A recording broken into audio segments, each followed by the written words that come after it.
त्यांची थोडक्यात ओळख करून देतो. गेली 5 वर्ष ते शिवप्रतिष्ठानमध्ये सक्रिय कार्यकर्ते.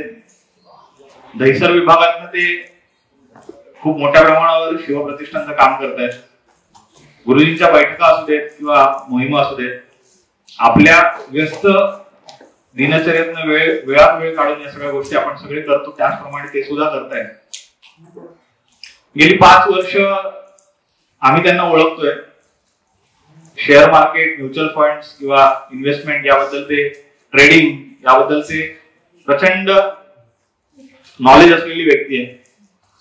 आपण सगळेजण हातात नोटपॅड घेऊन, कारण यांच्या ज्या गोष्टी आहेत त्या आपल्याला पटकन टिपून घ्याव्या लागतील. 2-3 वेळेला आपल्याला त्याची उजळणी करावी लागेल. म्हणून हातात असलेल्या आपल्या नोटपॅडवर सगळ्यांनी ते सगळं टिपून घ्या आणि लक्षपूर्वक कान देऊन आपण त्यांचं मार्गदर्शन ऐकूया. मी आता विनीत सावंतांना विनंती करतो की त्यांनी मार्गदर्शन करावं. नमस्कार.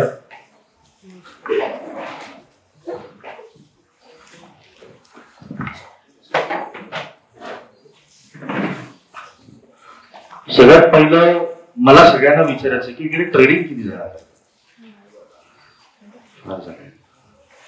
स्टॉक ट्रेडिंग करणारे किती? ऑप्शन ट्रेडिंग करणारे किती? सगळेच बऱ्यापैकी. आणि टेक्निकल बेसिसवर ते ट्रेडिंग करणारे किती आहे की ज्यांना चार्ट बघून ट्रेडिंग करायला जमतं किंवा त्यांना कळतं? तर अशांसाठीच माझं आजचं संभाषण नाही. मी गेली 17 वर्ष शेअर बाजारात कार्यरत आहे ऍज अ फायनान्शियल ऍडवायझर आणि माझी प्रभुदास लीलाधर नावाच्या ब्रोकरची एक मास्टर फ्रँचायझी आहे. आणि आपण फक्त फंडामेंटल्स आणि इनसाइडर ट्रेडिंग वरती बोलतो. मी फक्तच तुम्हाला फंडामेंटल सांगणार आहे की फंडामेंटल ऑफ स्टॉक म्हणजे नेमकं काय. तर एखादी कंपनी, जसं वाघदादांनी थोड्या पूर्वी सांगितलं की व्हॉट इज स्टॉक मार्केट, तर तुमच्या रोजच्या दिनचर्येत तुम्ही जे उठता बसता खाता पिता जे काही आहे ते सगळं स्टॉक मार्केट आहे. ब्रिटानियाच्या बिस्किट पासून बाटाच्या चप्पल पर्यंत, टाटाच्या गाडीपासून ते एटीसीच्या एमच्या मॅचेस पर्यंत सगळं स्टॉक मार्केट आहे. तर फंडामेंटल म्हणजे नेमकं काय, तर आपल्याला स्टॉक सिलेक्शन करताना कळलं पाहिजे की कुठला शेअर आपण घेतोय, कंपनी कशी ओळखायची, कंपनीचे शेअर्स कसे बघायचे, कुठल्याही गोष्टीचा कानावर आलेल्या गोष्टींवर विश्वास ठेवायचा नाही. अभ्यास हा आपला असला पाहिजे, कारण पैसा हा आपला. आपण अंग मेहनतीने पैसा कमवतो, मग तो घामाचा पैसा आहे तो सहज कुठेही वाया घालवायचा नाही. Next slide Shubhra. की पॉवर ऑफ इन्व्हेस्टिंग मध्ये काय आहे, तर रिवॉर्ड्स आहेत. की तुम्हाला रिवॉर्ड्स मध्ये तुम्हाला कळलं पाहिजे की डिव्हिडंड गिव्हर स्टॉक्स कुठले आहेत जे चांगले डिव्हिडंड देतात. ही फक्त एक लॉंग टर्म ट्रेडिंग किंवा इन्व्हेस्टमेंट काय आहे ना ते मी तुम्हाला सांगतोय. माझ्याकडे बरंच काही आहे, आपण चर्चा नंतर करणार आहोत. वेळ मर्यादा असल्यामुळे मी एक शॉर्ट मध्ये तुम्हाला सांगतो, नंतर आपण प्रश्न उत्तर घेऊ त्याच्यावर. ठीक आहे. की म्हणजे तुम्हाला रिवॉर्ड्स, रिस्क आणि इन्फॉर्म डिसिजन्स. रिस्क म्हणजे नेमकं काय, तर तुमच्याकडे किती पैसे आहेत त्यातले तुम्ही किती गमवू शकता, किती जण स्टॉप लॉस ठेवून ट्रेडिंग करतात, किती जण विदाउट स्टॉप लॉस ट्रेडिंग करतात, याच्यावरती तुमची रिस्क म्हणजे अवलंबून आहे की तुमच्याकडे किती पैसा आहे. आता तुम्ही 10,000 50,000 जसं तुमची परिस्थिती आहे त्याप्रमाणे तुम्ही शेअर बाजारात पैसे लावले, मग त्याच्यातले गमवण्याची क्षमता तुमची किती आहे ते तुमचा रिस्क आहे.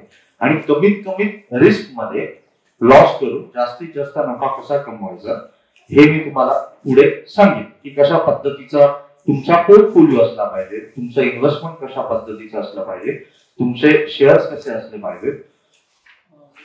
तर याच्यामध्ये मार्केट डिमांड, मार्केट बेसिकली चालतं कशावरती, डिमांड आणि सप्लाय अनालिसिस. जे कॉमर्स बॅकग्राऊंड आहेत सगळ्यांना इकडे माहितीये, ज्यांना नाही माहितीये मी त्यांना सांगतो की डिमांड आणि सप्लाय अनालिसिस म्हणजे काय, जशी जशी मागणी वाढते तसा तसा स्टॉकचा भाव वाढत जातो आणि जशी जशी सप्लाय म्हणजे विक्री वाढते तसा तसा शेअरचा भाव हा खाली येत जातो. सो ते मार्केट कशा पद्धतीचं हे आपण ओळखायचं. दुसरं फॅक्टर आहे की तुम्हाला मॅक्रो इकॉनॉमिक्स फॅक्टर्स म्हणजे काय आहे, जीडीपी, त्यानंतर आरबीआयच्या पॉलिसीज असतात. सगळ्यांना माहिती आहे का आरबीआयच्या पॉलिसीज काय काय माहिती आहेत का? नाही ना. आपली रिझर्व्ह बँक ऑफ इंडिया वर्षाला म्हणजे त्यांचे इन्फ्लेशन रेट, त्यानंतर पॉलिसी रेट किंवा रेट ऑफ इंटरेस्ट, जे व्याजदर आता सध्या जे वाढलेलं आहे, कोणी घर नवीन घेतलेलं असेल, मी 8% घेतलेलं आहे, 7% घेतलेलं आहे, आता त्याचे 9% झालेले आहेत, तर ते व्याजदर वाढतं, ते डिक्लेअर करते आपली आरबीआय जी सेंट्रल बँक आहे. आणि ते डिक्लेअर केल्यानंतर त्याच्यामध्ये बँकांना किती त्याचा फायदा होतो किंवा तोटा होतो, अर्थव्यवस्थेवरती काय आहे, या सगळ्या गोष्टी त्याच्यावरती मॅटर करतात.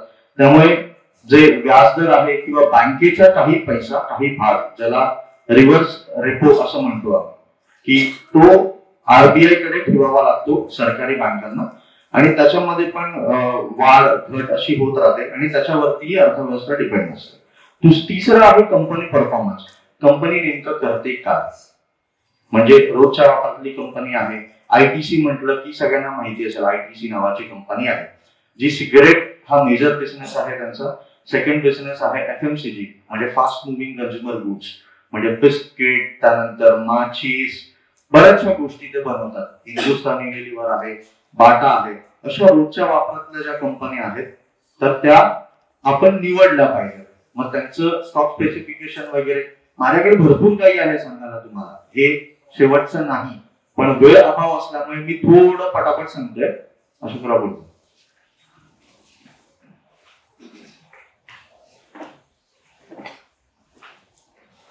तर कॉमन स्टॉक्स म्हणजे ह्याच्यामध्ये शेअर्सचे प्रकार असतात.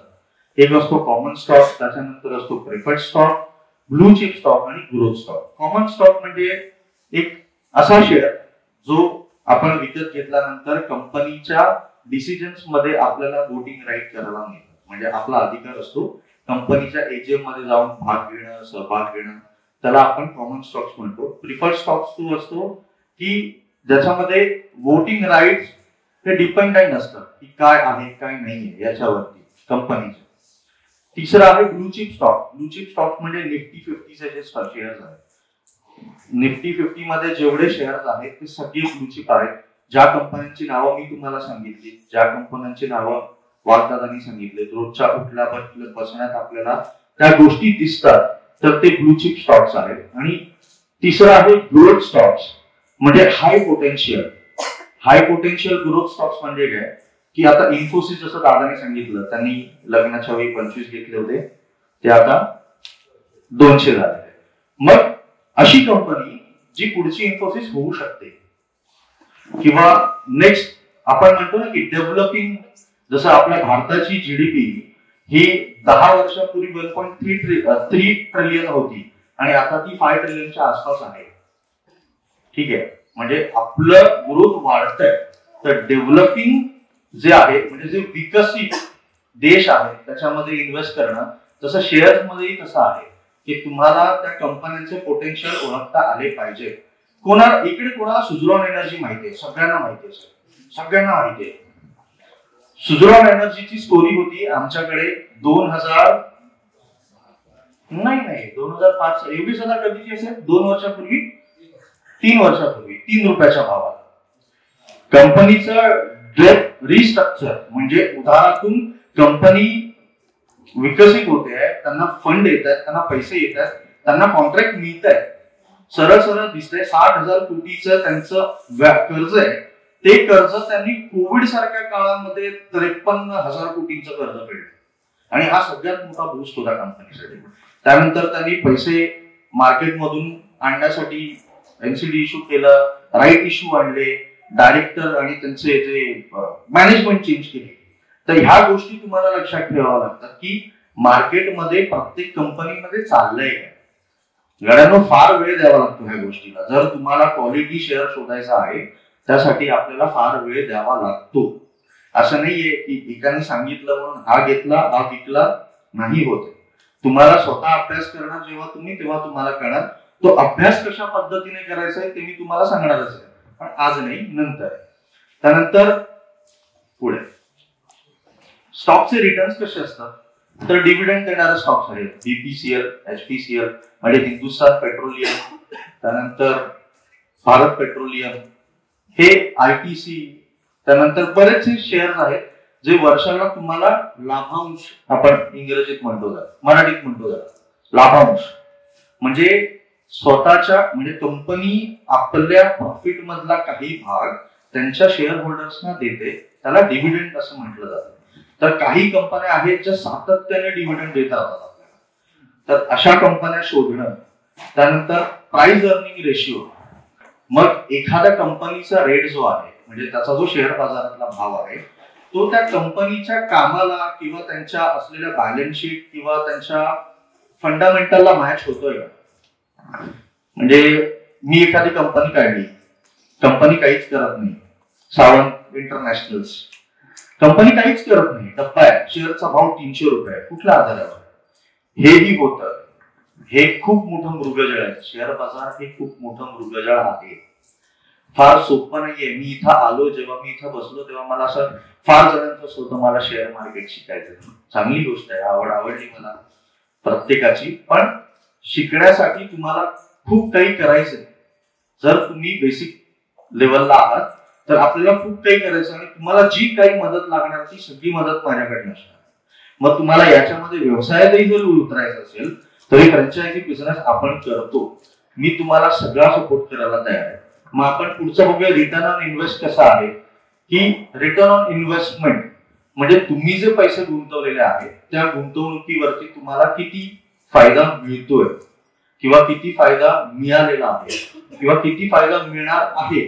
की जर एखाद्या कंपनीचे शेअर्स मी घेतले, जसं मगाशी मी सांगितलं सुझलॉन 3 वर्षापूर्वी 3 रुपयात योगेश दादांनी सांगितलं होतं, बऱ्याच जणांना सांगितलं होतं की तुम्ही घ्या. फक्त एकटा योगेश दादांनी 3 रुपयात घेतला होता, आता तो 45 वरनं 38 रुपयावर आला. म्हणजे 3 वर्षात तुमचे पैसे 10 पटपेक्षा जास्त झालेले. हे ओळखण्यासाठी तुम्हाला ह्या सगळ्या गोष्टी मी आता जे सांगतोय त्या तुम्हाला पाहिजेत. Next slide. की त्याच्यावरती रिटर्न ऑन इन्व्हेस्टमेंट किती आहे तर 10 पट. म्हणजे जर ज्यांनी 10,000 गुंतवले तर त्यांना लाख रुपये मिळाले, ज्यांनी लाख रुपये गुंतवले त्यांना 10 लाख रुपये मिळाले. म्हणजे ते झालं आपलं रिटर्न ऑन इन्व्हेस्टमेंट. तिसरं आहे इन्फॉर्म ट्रेडिंग स्ट्रॅटेजीज. तर व्हॅल्यू इन्व्हेस्टिंग आहे, त्यानंतर डिव्हिडंड इन्व्हेस्टिंग आहे आणि ग्रोथ इन्व्हेस्टिंग आहे. हे मगाशी मी म्हटलेलं आहे. व्हॅल्यू इन्व्हेस्टिंग म्हणजे काय आहे की तुम्ही जो पैसा त्या शेअर मध्ये गुंतवता तो किती साजेसा आहे, त्या कंपनीला किती फेअर आहे. आता टाटा मोटर मध्ये पैसे टाकताना आपण डोळे झाकून पैसे टाकतो का, आपल्याला दिसतात का. पण एखादी वेगळी कंपनी जर मी तुम्हाला सांगितली की विद्यासागर इन्फोटेक, कोणी ऐकलंय का याचं नाव, तुम्ही पैसे टाकणार का त्याच्यामध्ये, कंपनी करते काय आपल्याला नाही माहिती. मग मला कोणीतरी टेलिग्राम वरती टाकलं की हा शेअर घेतला की हा एवढ्या दिवसात एवढा होणार, तरी नाही. आपण स्वतः त्या कंपनीचा स्टडी केला पाहिजे, अभ्यास केला पाहिजे आणि अभ्यासानंतर त्याच्यामध्ये डिव्हिडंड किती आहे, मग त्याच्यामध्ये ग्रोथ कशी आहे त्या कंपनीमध्ये, ह्या सगळ्या गोष्टी तुम्हाला पुन्हा पडताळाव्या लागतात. आणि त्या सर्व गोष्टी नॅशनल स्टॉक एक्सचेंज आणि बॉम्बे स्टॉक एक्सचेंजच्या वेबसाईटवरती तुम्हाला सर्रास माहिती पुरवली जाते. फक्त त्याच्यामध्ये काही गोष्टी अशा आहेत की आपण जेव्हा इन्व्हेस्टमेंट करतो, माझं काही काम करायचं स्ट्रक्चर आहे ते वेगळं आहे. आम्ही ब्लॉक डील मध्ये जास्त काम करतो की जे मोठे ब्लॉक्स होतात त्या ब्लॉक डील म्हणजे एका वेळेला 5 लाखापेक्षा जास्त शेअर्सची देवाणघेवाण ही जेव्हा एखाद्या शेअर मध्ये होते त्याला ब्लॉक डील म्हणतात. म्हणजे कमीत कमी 5 लाख, म्हणजे 5 लाख शेअर्स. मग तो इन्फोसिस असेल, तो रिलायन्स असेल, तो कुठलाही शेअर असेल, त्याच्यामध्ये 5 लाखाच्या वर, तर त्याच्यामध्ये आम्ही काम करतो. आमच्याकडे काही सिस्टम्स आहेत की त्याच्यामध्ये कोण मोठा इन्व्हेस्टर आहे. सांगायचं झालं तर राकेश झुंझुनवाला गेला, पण त्याचं नाव सांगू शकतो की राकेश झुंझुनवालाने घेतलेले आहे. किंवा मग आता एक जिओ फायनान्शियल्स माहिती आहे कोणाला कंपनी, 203 रुपयामध्ये त्याच्यामध्ये रामदेव अग्रवालने शेअर्स घेतलेले आहेत, जवळपास 25 लाख शेअर. ही ब्लॉक डील होती. मग त्याच्यानंतर एवढा मोठा माणूस जर त्या कंपनीमध्ये काहीतरी हिस्सा घेतोय, स्टेक घेतो, त्याला भागीदारी घेणं असं म्हणतात. स्टेक जेव्हा तो घेतोय तेव्हा ती कंपनी नक्कीच कुठेतरी काहीतरी वेगळं करणार. अशा बऱ्याचशा कंपन्या आहेत. तर पुढचं जे आहे ते इमोशनल बायस आहे. मार्केटमध्ये तुमचे शेअर बाजारामध्ये तुमचे भावनिक जे हे आहे, म्हणजे एखाद्या शेअरने मला फार परतावा दिलाय तर मी तो आता विकणार नाही. जसं आपल्याकडे असतं माझी पहिली गाडी आहे, मला विकायला जीवावर येत आहे, असं नसतंय. शेअर बाजार ही फार वेगळी गोष्ट आहे. तुम्हाला 15-10% नफा मिळाला लगेच तो घ्यायचा, किंवा नफा ठेवा, गुंतवलेले पैसे ते परत काढा आणि ते परत दुसऱ्या ठिकाणी तुम्ही टाकत राहा, थांबू नका. तर ते इमोशनल बायस तुम्हाला सोडायचंय. आणि हर्डिंग बिहेवियर हे आहे की यांनी काय सांगितलं त्यांनी काय सांगितलं. म्हणजे नोकरी करणारे किती जण आहेत तिथे? सगळेच जवळ. ऑफिसमध्ये ऐकलंय का, अरे आज मी बँक निफ्टी मधनं एवढे पैसे कमावले? किती जणांनी ऐकलंय?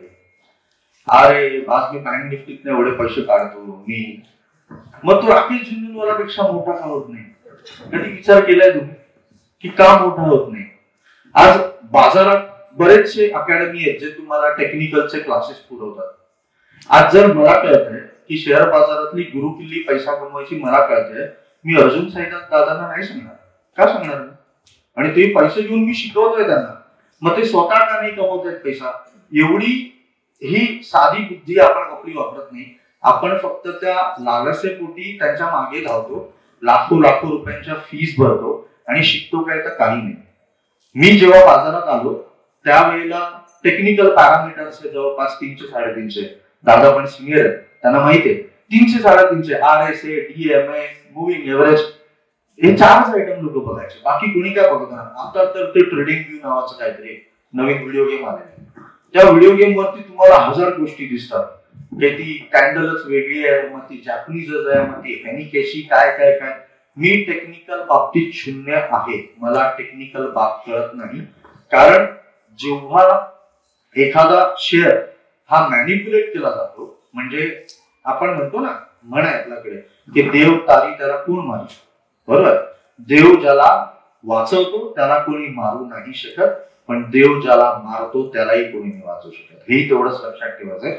तर शेअर बाजारात स्टॉक मध्ये एक असा गॉडफादर असतो की जो लोकांचे पैसे खाण्यावर टाकलेला असतो, कारण की लोकांच्या पैशांवर त्याचं उत्पन्न आहे. लक्षात ठेवायचं. आपल्याला ती अपॉर्च्युनिटी शोधायची आहे, आपल्याला त्या गोष्टी खिचून घ्यायच्या आणि त्यावर मात करत. मी इकडे लिहिलं बघा, एक कॉन्ट्ररियन इन्व्हेस्टिंग म्हणून लिहिलंय. कॉन्ट्ररियन इन्व्हेस्टिंग म्हणजे विरुद्ध प्रवाहाच्या विरुद्ध जाऊन गुंतवणूक करणं. की लोक म्हणतायत मार्केट काय वाटतंय, तर रे सध्या फार वाढलेलं आहे मार्केट, आता गुंतवणूक करणं योग्य नाही. का योग्य नाही? जर तुम्ही घेतलेला शेअर जर चांगला आहे, तुम्ही निवडलेला स्टॉक फंडामेंटली बेस्ट आहे, करेक्ट आहे. IRFC नावाचा शेअर कोणाला माहितीये का? इकडे IRFC जे बरेच जण, आम्ही 35 रुपयात 30 रुपयात घेतला होता. योगेश दादा 30-35 रुपयात घेतला होता, 1.5 महिन्यामध्ये 90 रुपयात विकला. तो परत 70 रुपये आला, आम्ही परत घेतला आणि परत आम्ही आता त्या 90-92च्या रॅलीमध्ये आम्ही सामील आहोत. याचं कारण काय मी सांगतो तुम्हाला, की स्टॉक सिलेक्शन म्हणजे नेमकं काय, की ती कंपनी नेमकं करते काय, त्याच्या मागे एक स्टोरी आहे. IRFCचा स्टाफ मला वाटतं 50 जणांपेक्षा जास्त जण आहे, पण ती कंपनी काय करते तर इंडियन रेल्वेचे जेवढे कॉन्ट्रॅक्टर्स आहेत त्यांना फंडिंग करते. म्हणजे लक्षात येते, फंड जो कॉन्ट्रॅक्टर आहे त्याला तर पैसा येणार रेल्वेकडून, आज नाही 6 महिन्यांनी येणार, त्याचा व्याजदर त्यांना मिळणार. मग ते फ्रेट कॉरिडॉर असू दे किंवा IRFC असू दे, ह्या सगळ्या गोष्टींना फंडिंग करणं. जशी BHEL नावाची कंपनी, ज्याला आपण भेल म्हणतो, भेलचा शेअर जवळपास 2 वर्षापूर्वी 42 रुपयामध्ये घेतलेला आहे, 42 रुपयामध्ये. आणि भेलची स्टोरी अशी होती की 2025 पर्यंत संपूर्ण रेल्वे लाईन भारतातली इलेक्ट्रिफिकेशन होणार, त्याचं काम भेलला मिळणार, 10,000 नवीन इंजिन्स येणार. ही स्टोरी माझ्याकडे होती. 10,000 नवीन इंजिन, आम्हाला नव्हतं माहिती तेव्हा वंदे भारत आणणार आहे ते. पण त्यांनी भेलला तो कॉन्ट्रॅक्ट मिळाला भेलने, आणि आता मला वाटतं 190च्या पार आहे, 180 रुपये, 190 जाऊन आलं. तर हो छान. तर ही कॉन्ट्रारियन इन्व्हेस्टिंग हे आहे की तुम्ही प्रवाहाच्या विरुद्ध जायचं, की एखादा शेअर वाढलाय पण तो अजून का वाढू शकतो. जर तुमचा अभ्यास दांडगा असेल, तुमचं रिसर्च चांगलं असेल, तर तुम्हाला पैसे बनवण्यापासून कोणीही थांबवू शकत नाही. त्यामुळे त्या गोष्टींवर तुम्हाला जास्त भर द्यायचा आहे. तिसरं आहे एज्युकेशन अँड रिसर्च. जे मी मगासपासून सांगतोय की तुम्हालाच रिसर्च करायचंय, तुम्हाला कसं करायचंय ते मी सांगणार आहे. एक ह्याच्यामध्ये एक महत्वाचा मुद्दा बघा दुसरा, बिल्डिंग अ डायव्हर्सिफाईड पोर्टफोलिओ. भेंड्याची भाजी किती जणांना आवडते? भेंड्याची शपथ कोणालाच नाही आवडत. ठीक आहे, इकडे ताईलाच आवडते फक्त. ताई सकाळ दुपार संध्याकाळ 4 वेळा भेंड्याची भाजी आणि चपातीच दिली खायला तर खाणार का? नाही खाणार. आवडते ताई, खायला पाहिजे असं कसं? आपला पोर्टफोलिओ तसाच असला पाहिजे. आपल्याला जेव्हा नैवेद्याचं ताट पुढत येतं ना, अशी लाळ गळते का? तर एक सुकी भाजी, एक रसावाली भाजी, पुरी, श्रीखंड, मिष्ठान्न म्हणतो आपण, पंचपक्वानांचं जेवण, ते जसं आपल्याला आवडतं तसं आपला पोर्टफोलिओ असला पाहिजे. आपल्या पोर्टफोलिओ मध्ये प्रत्येक सेक्टरचा एक शेअर असला पाहिजे आणि तो क्वालिटीड असला पाहिजे. पहिली गोष्ट म्हणजे आपल्याकडे टाटा म्हणजे ऑटोमोबाईल मध्ये टाटा मोटर्स असला पाहिजे, स्टील सेक्टर मध्ये जिंदाल पण असला पाहिजे, तुम्हाला टाटा स्टील असला पाहिजे. त्यानंतर बरेचसे जे काही आहे प्रत्येक सेक्टर मधला, म्हणजे जसं दादानी मगाशी सांगितलं म्युच्युअल फंड मध्ये टाईप असतात, त्याच्यामध्ये एक टाईप असतो की सेक्टर बेस. सेक्टर बेस मध्ये काय असतं ना की जेव्हा एखादं सेक्टर फक्त अफेक्ट होतं मार्केट पडताना, जसं आता गेल्या काही महिन्यांपासून अमेरिका हा देश मंदीमध्ये झळतोय, हे माहिती असेल कदाचित तुम्हाला. अजूनही मंदीचं सावट गेलेलं नाही आणि त्यांना परत एकदा व्याजदर वाढवावे लागतील या भीतीने आपलं मार्केट पडलं काही दिवसांपूर्वी. त्याच्या आधी ती कोविडची एक फक्त भीती दाखवली त्यांनी की कोविड येणार, दुसऱ्या दिवशी कोविड गेला. पण फक्त एक ते सगळ्या गोष्टी दाखवण्याचं असतं. म्हणजे मला जे दाखवायचंय ते माझ्या मनात नाहीये, माझ्या मनात काहीतरी भलतंय, पण ते मला तुम्हाला दाखवायचंय की ही भीती आहे. त्यामुळे काय होणार की आपले विनोद दादा पाटणकर ते म्हणणार मला हा शेअर विकायचा, मी विकला. 100 रुपयात घेतलेला शेअर त्या फॉल मध्ये ते 80 रुपयात विकणार आणि परत तो 2 दिवसांनी तो शेअर 95 रुपये होणार.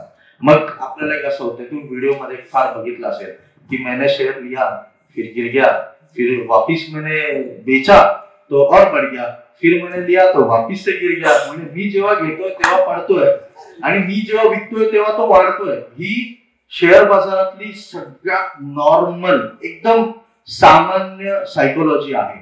तुमचा एंट्री आणि तुमची एक्झिट ही फिक्स असते आणि ती फिक्स ठरवतो तो ऑपरेटर.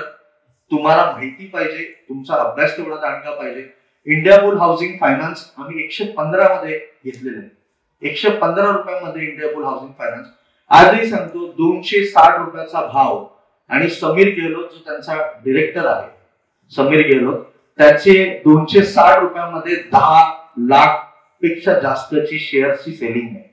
म्हणजे 260चा भाव आणणार म्हणजे आणणार. आता तो 190 वरून परत 160 करून परत 230 करून आता 210 केलेलं आहे.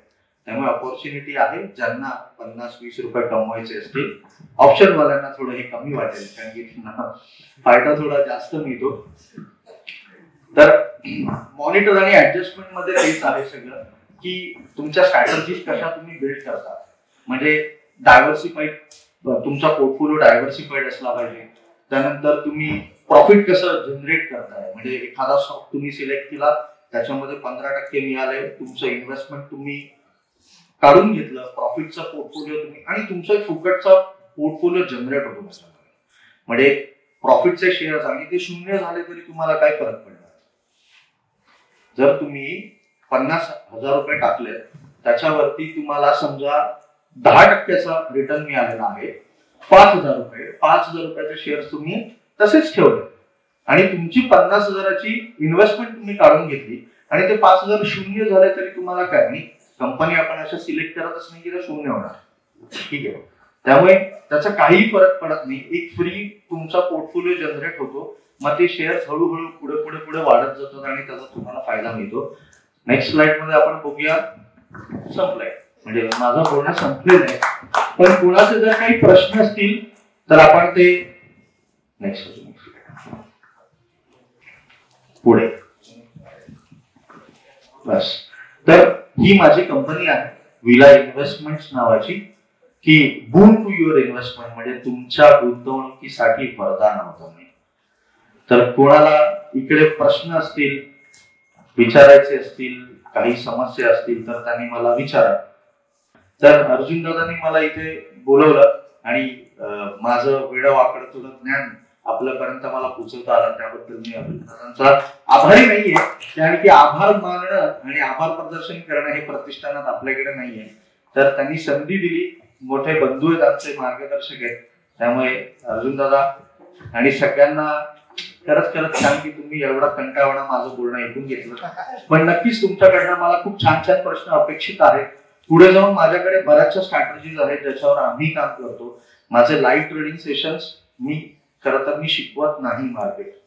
माझा स्वतःचा व्यवसाय आहे. जवळपास एक 1500च्या वर माझ्याकडे क्लायंट्स आहेत आणि त्याच्यामधले अल्ट्रा HNI म्हणजे हाय नेटवर्क इंडिव्हिज्युअल्स ज्याला आम्ही म्हणतो, मोठ्या प्रकारचं काम आहे. त्यामुळे सिस्टम कसं चालतं, काय आहे ते मी तुम्हाला सांगेन. जर कोणाला व्यवसाय करण्याच्या दृष्टीने जर करायचं असेल तर नक्कीच मी मार्गदर्शन करू. मी अर्जुन दादांना पण म्हटलं होतं, योगेश दादांना पण म्हटलं होतं की आपल्या धारकरांपर्यंत ही गोष्ट पोहोचली पाहिजे की जेणेकरून मराठवाड्यातलं कोण आलंय तुम्ही माहिती आहे मला, कुठून आलाय तुम्ही? सगळेच बीड, फक्त बीड? ठीक आहे. परभणीवरून आल्यास तर मी गोष्ट सांगितली असती. आर्थिक साक्षरतेची खरी गरज ही मराठवाड्याला आहे सध्या. कारण की मी मला वाटतं 2021 मध्ये कोविड पाथरीत आणि परभणी, जालना सगळं म्हणजे लोकांकडे पैसे येतात. जसं मगाशी अक्षरावांनी सांगितलं, लोकांकडे पैसे आले 3 कोटी रुपये. 3 भाऊ, एकाने फॉर्च्युनर घेतली, एकाने इनोवा क्रिस्टा घेतली, एकाने स्कॉर्पिओ घेतली, रानात पार्टी केली, पैसे उडवून टाकले. 10 दिवसामध्ये पैसे 3 कोटी रुपये संपवले. म्हणजे विचार करा की हे आर्थिक साक्षरतेची गरज खरंच मराठवाड्यात, की मराठवाडा असेल कुठेही असेल, गरज प्रत्येकाला आहे.